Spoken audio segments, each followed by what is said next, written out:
Welcome to Being Authentic AF. I'm Alexis Franzese, a university professor, licensed psychologist, speaker, consultant, and mom with over 20 years of experience studying authenticity. This podcast explores what authenticity means and how to embrace it in your life and relationships. It's for anyone seeking to better understand their own authenticity and how it shapes our connections with others, from kids to colleagues. Through reflections and conversations with entrepreneurs, we'll share strategies to uncover who you authentically are and want to be. Life's curveballs are opportunities to grow, adapt, and uncover or rediscover your authentic self. Join me as we explore how to know yourself, be yourself, and evolve yourself, unlocking the path to truly being authentic AF.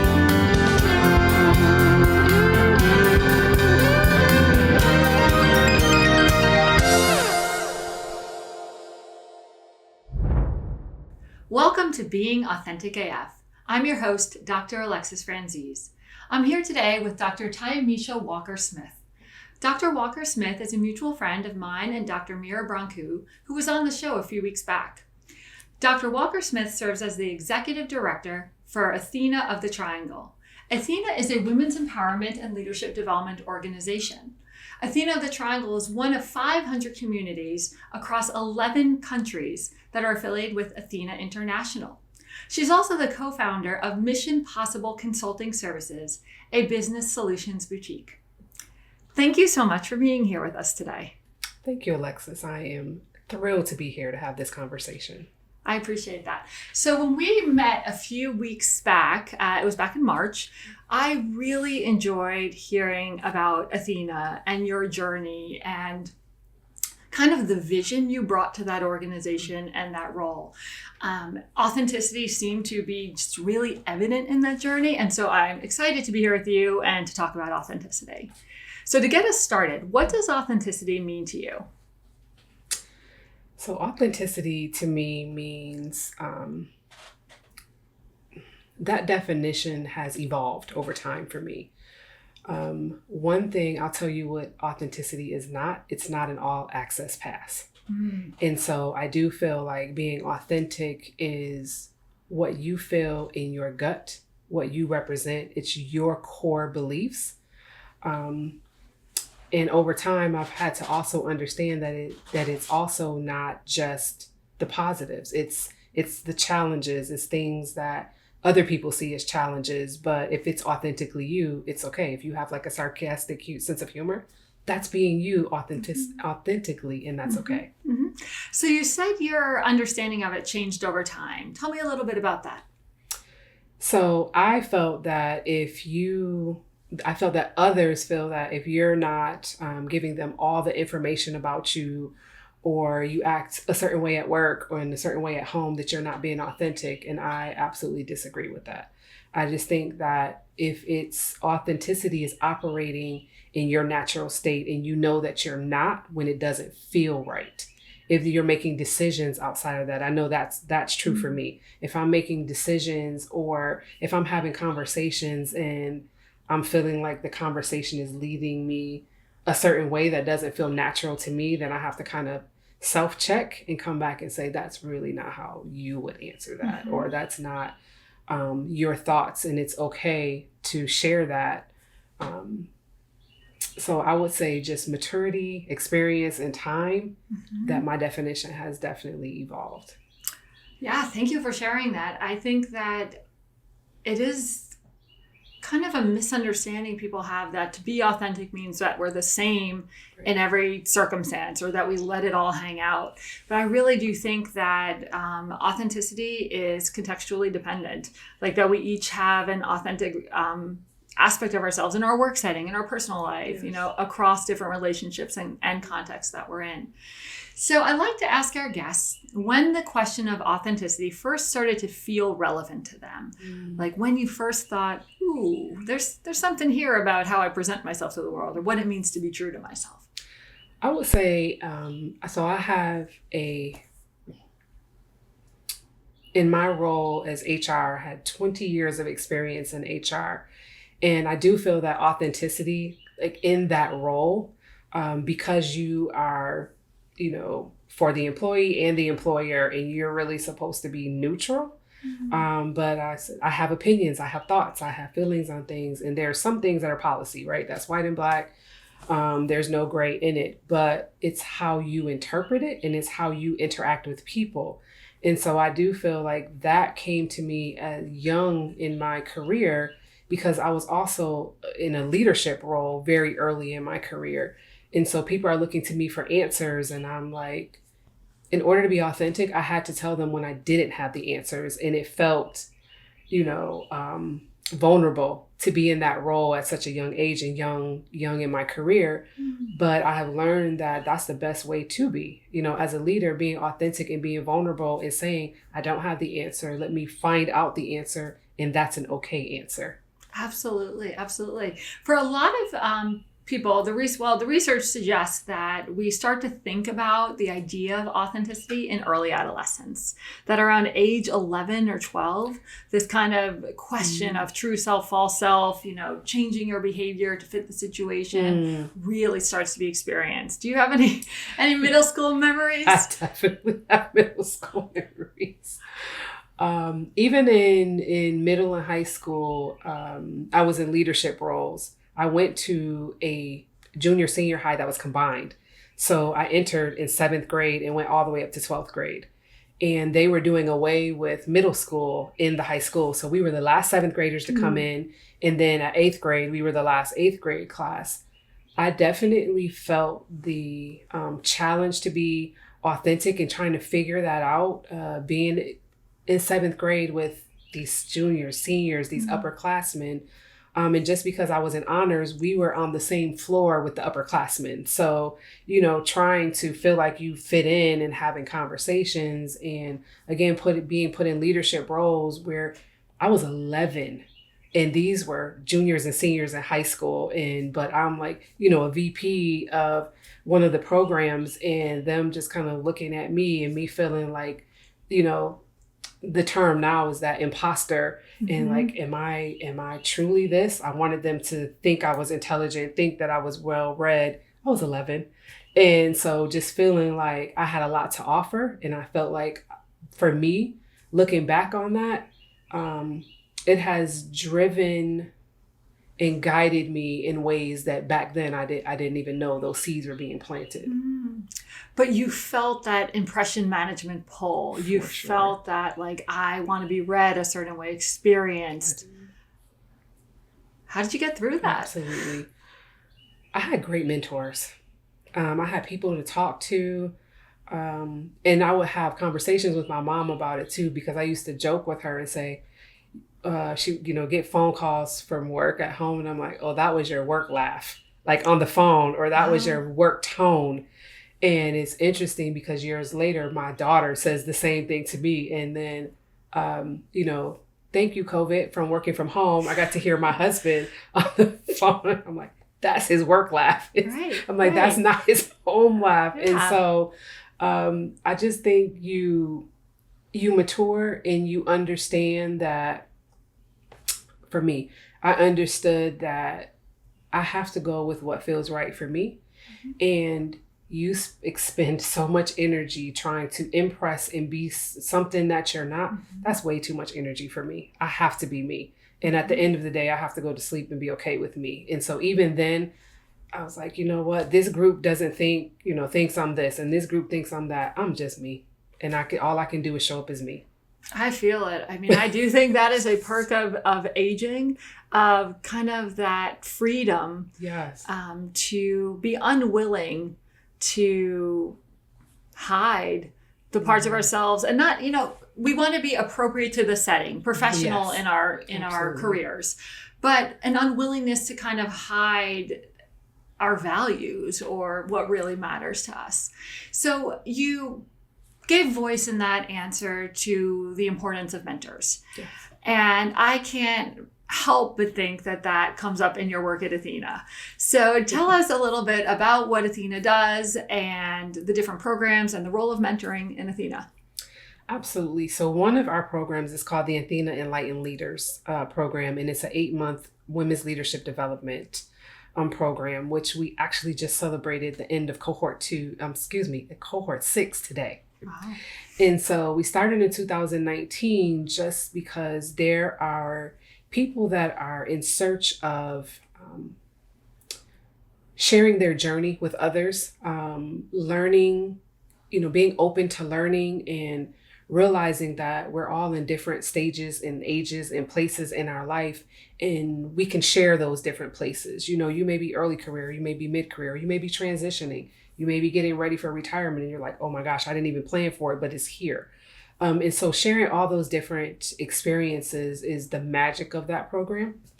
But the mentorship is a key component of that program. So we accept 25 women in the program every year, and they're each assigned a mentor. And that one-on-one time is a gift. To be able to have someone to just decompress, have conversations with. People have come back and told us how valuable that is. Some people have had mentors all their lives. Some people don't know how to approach having a mentor. And so I've been a mentor in the program, and I've had mentees that say, I'll call you, don't call me. And I've had mentees who are like, I need you every week, and everything in between. And so the value of mentorship, I think, is really important, and it's in that great gift. We also have a program for middle and high school students through our ATHENA and STEM program. And it's run similarly. It's run for 8 months through August through April. And we work with Wake Young Women's Leadership Academy in Raleigh. And for our 8th graders, we introduce our 8 ATHENA principles. It's very similar to the Enlightened Leaders program, but at their level. Live authentically in 8th grade looks very different when you're 45, right? So different speakers, different definition of what that looks like. In 9th grade, our students were looking for something a little different. They're looking for how to be well leaders. And so we're bringing in resilience. We're bringing in topics like positive body image.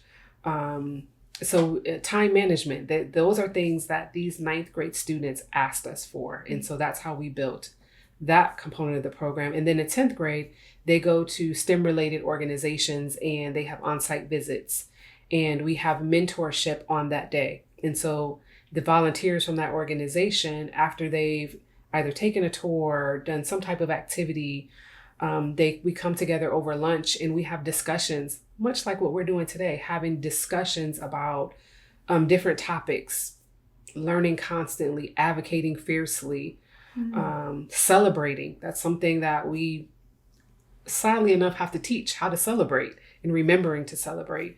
And so that's a key component of our program. And then they get to come back to us as juniors and seniors as interns. That's awesome.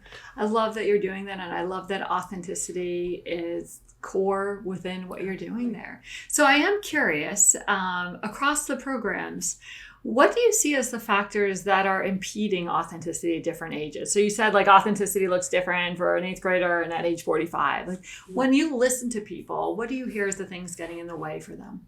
So there's one more program that we have is our ATHENA Power Link, and that's for women entrepreneurs. And what I've learned we started that program in 2014. And what we have learned over the years for women business owners, it's fear. We have one owner that has gone through our program who wouldn't even tell people she was the owner of her own business. And part of that, it was her own trepidation, not wanting them to know that she was the owner. And we're like, let's uncover that. What does that mean? Because you should be out here. Who can sell your business the best? It's you. And so she's been in our program. She's currently in our program. And then all of a sudden we saw her on the news.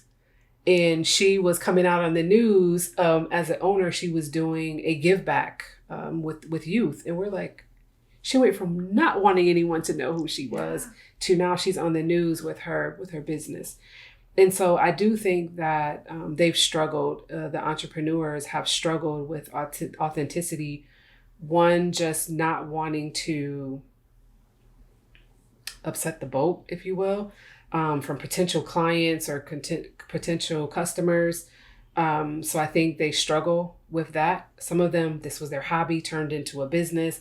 And so they're trying to figure out what that looks like. For our youth, I think they're just trying to figure it out. They're especially middle school. Middle school is a tough. I thought toddlers were tough, but middle schoolers are a very close second. And they can be brutal. And so, standing up for yourself. But I will say this generation does it differently. Like, they got it earlier than we did.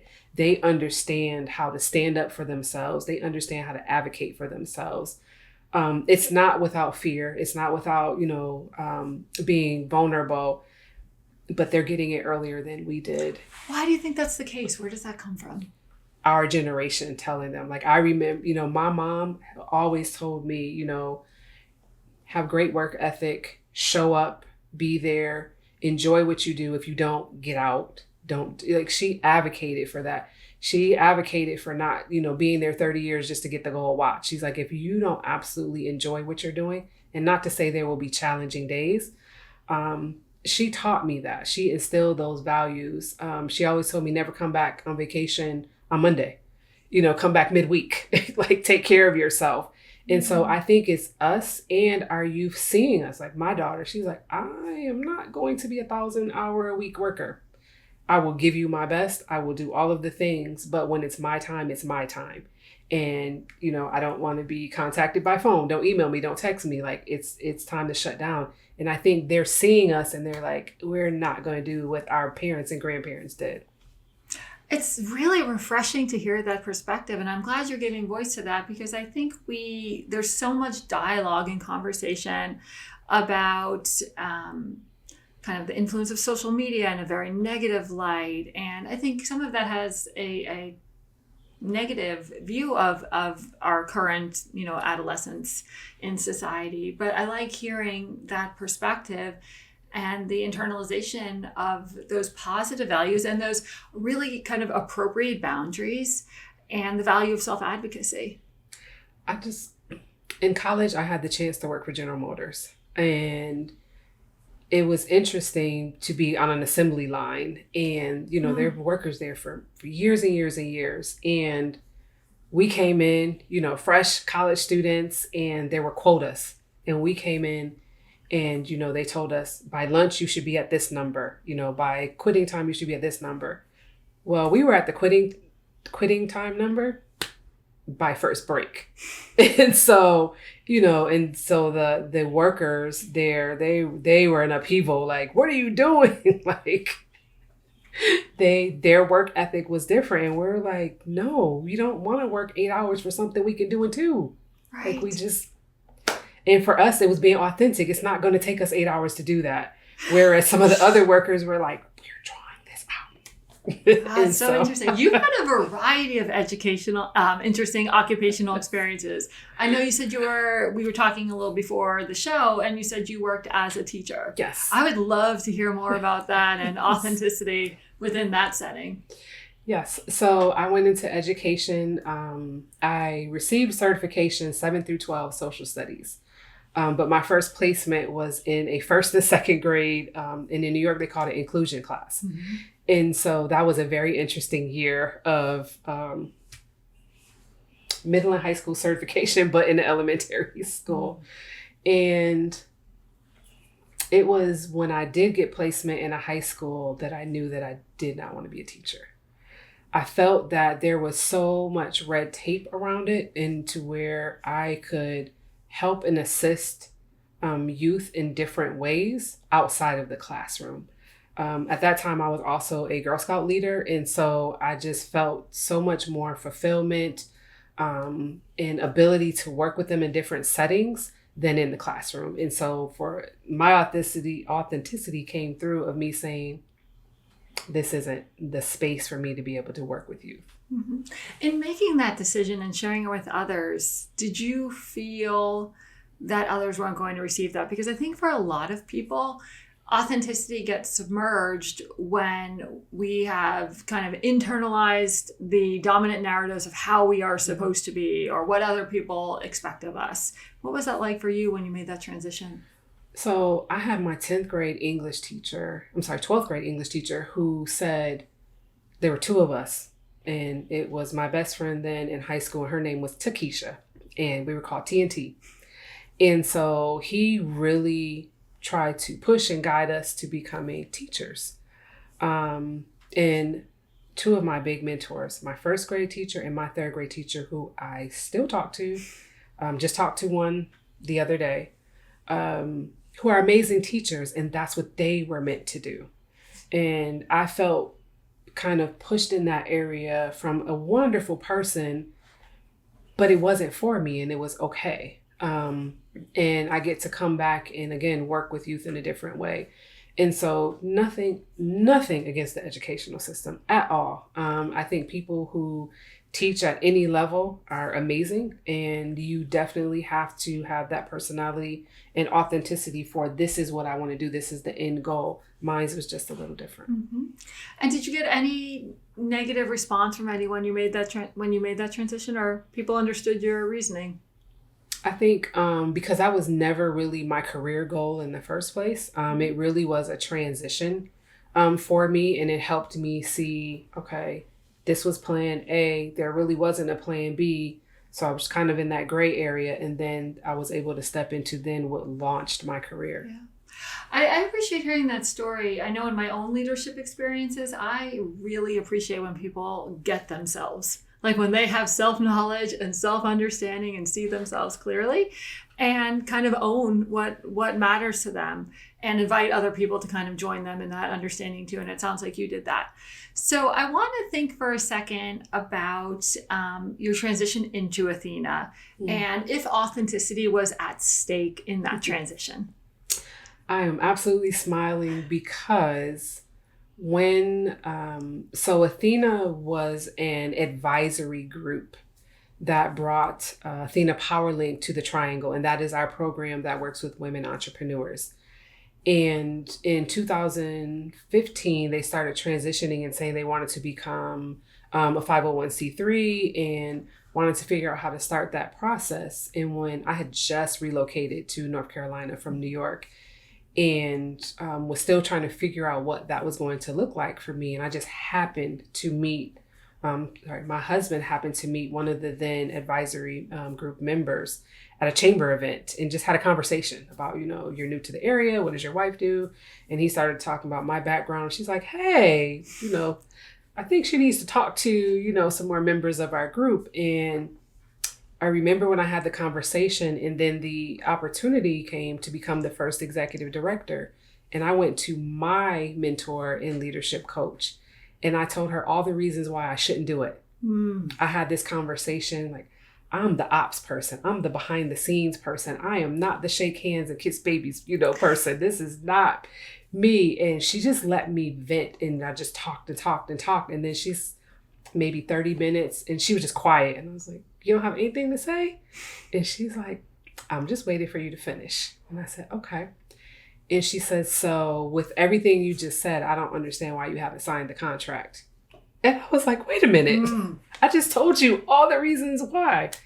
And she's like, this is an amazing opportunity. And I really think that you should look at it as that. And you have all the skills and then some to be able to do this. I said, but did you hear what I just told you? And so what was at stake for me is I thought I wasn't ready for this type of a role.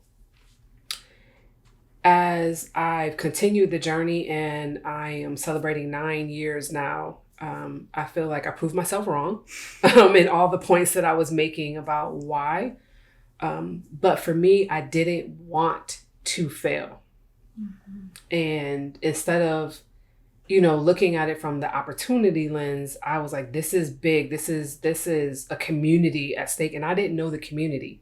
And so I was coming from a place of, I had a lot of community roots where I lived previously. I had a lot of support, and here I was like, I didn't know anyone at that time.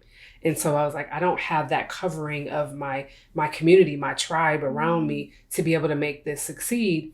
What I learned in it is I got to build my tribe, and that was so powerful to be able to do that. Yeah. And in listening to that story, I can't help but reflect to the insight you shared earlier that how fear gets in the way for a lot of entrepreneurs, because what you just said, fear was in that. I was in my own head, yes. Yeah, I didn't want to fail, and that kind of almost kept you, or potentially could have kept you from this opportunity, which seems like it's exactly where you are supposed to be. It also makes me think of, we all have our favorite podcasts, and there's one I'm a fan of, and there was a guest on this podcast, and she offered this idea of a proof page, and spoke about keeping a proof page in her desk drawer of all the things that she didn't think she thought she could do that she actually had done. And I just love that proof page Awesome idea, and it sounds like this for you for the rest of your life should be on your proof page. For sure. So tell me a little bit how, in that role at Athena, how do you uphold the authenticity of other people? So giving space for voice, and a lot of the participants that go through, especially our Athena Enlightened Leaders program, are coming from spaces where they don't feel like they have voice. And so we are very clear on making sure that the enlightened leader's journey doesn't mean you have all the answers. It doesn't mean that you're not going to fail. It doesn't mean that you're not going to have challenges, but it's celebrating along the way. It is making sure that we share experiences, because I think that gives people strength. I don't want to sound tongue in cheek, but it's great for people to hear that I'm not the only one experiencing this or that. Mm-hmm. And so I think we help people with their authenticity of just shining a light on that and shining self-reflection. And again, saying that it's those qualities in us that it's okay. Like I go back to, if I have a sarcastic sense of humor, that is authentically me, and it's okay, and it's not a negative. If I am meticulous in other areas, that's okay. It might drive other people crazy, but that's me. And I know, how I work best on a team, knowing those traits about myself. And that's how we help people in their own authenticity. Sit down, have some self-reflection, yes. Experience yourself, so that then you can be the best you, facing forward. I love that. In my own approach to authenticity, I think about it as an iterative, cyclical. I think about it in 3 steps. Know yourself, be yourself, evolve yourself. And you have to just go through that loop again and again and again, because if we're doing it right, we change. Like we learn new things. We have to kind of check in with who we are now. And the know yourself is not, for me, a one and done. It's that constant reflective process. Yes. Then you have to try, see what it's like to be that, experiment with that, see what fits, see what doesn't fit, see what feels aligned, and then kind of evolve over and over and over again. And I think that's an important thing to recognize about authenticity, because there are so many books out there that are, about authenticity or being yourself. And I'm working on one of my own right now, which is going to be based on a lot of the science. But it's not one and done. So any book that tells you, here's your 12-part solution, and at the end of this, you don't need to think about it again. No, they might be a great 12-part solution, but you're going to have to do that on repeat. And that's okay. That's what it is, because of the fact that we're dynamic and changing. So that said, tell me a few of your hacks or tricks to keep yourself on course for authenticity for you. First and foremost, gut check. If it doesn't feel right, it's not right. I'm operating outside of my own authenticity. Mm-hmm.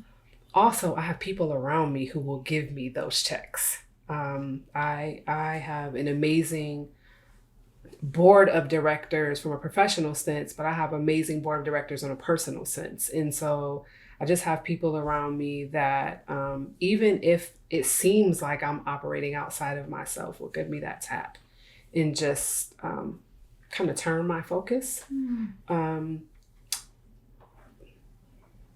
don't depend on others for that, but it helps to have someone say, you didn't seem like you were operating like you today. And so it kind of, gives you that wake up call. And so I try to do that, self-regulate. Again, for me, authentic, it's that gut check. And I just know when I just don't feel right, whether it's a setting, whether it's energy, whether it's person.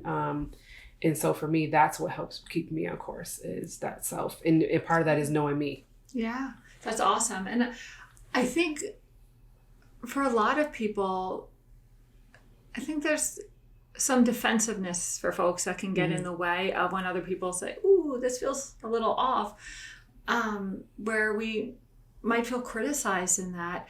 But I think the more productive is to be curious. And especially if there's someone we trust and respect and value. Certainly relational, right? Yeah. I mean, if it's someone who really doesn't know you and they say that to you, you're like, why are they saying that to me?